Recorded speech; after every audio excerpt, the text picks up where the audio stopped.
Assalomu alaykum qadrli radio havaskor akalar. E'tiboringizga qo'lbola KV kesimetr taqdim etmoqchiman. Mana bir kichkina korobkaga yasalgan. Solishtirib ko'rsak ham bo'ladi. Zavodskoy bilan qanchalik kichkinaligini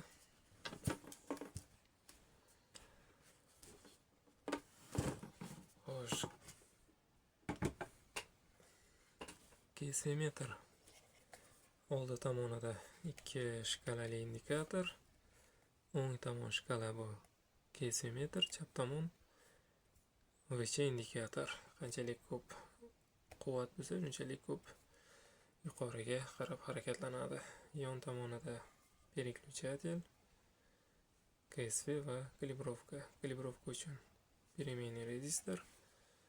Orqa tomonida anten transivер va antennani ulash uchun razyon. Yon tomonlarida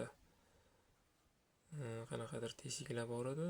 O'shalarni yopish maqsadida mana alyumindan kesib, list kesib yopib qo'ydim.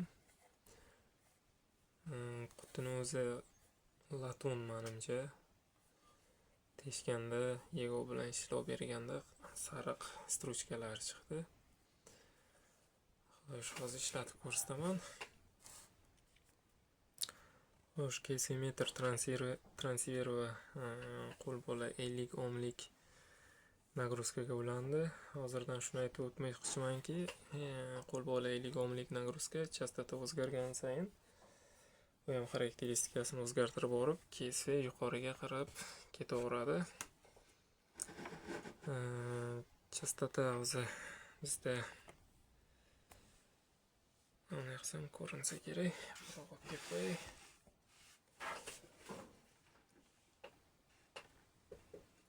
Chastota 7 MHz dan boshlaymiz.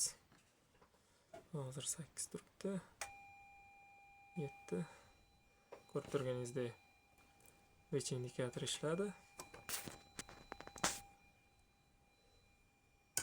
Kalibrovka.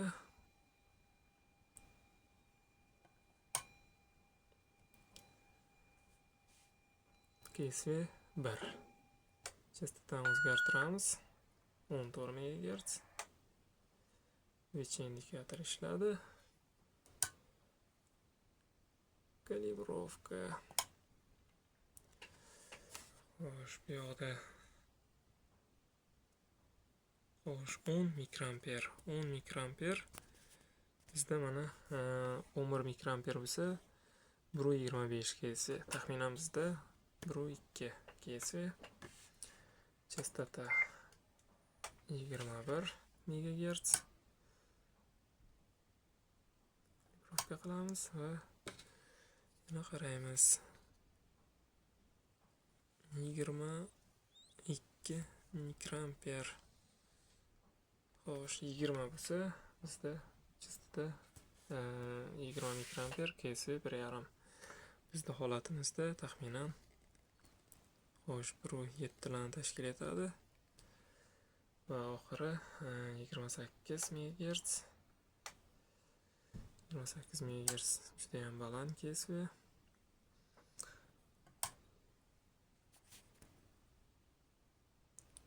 30 mikroamper, 33 bo'lsa 2. Taxminan 1.8 larni tashkil etyapti. E'tiboringiz uchun rahmat. Xayr, sog' bo'lasizlar.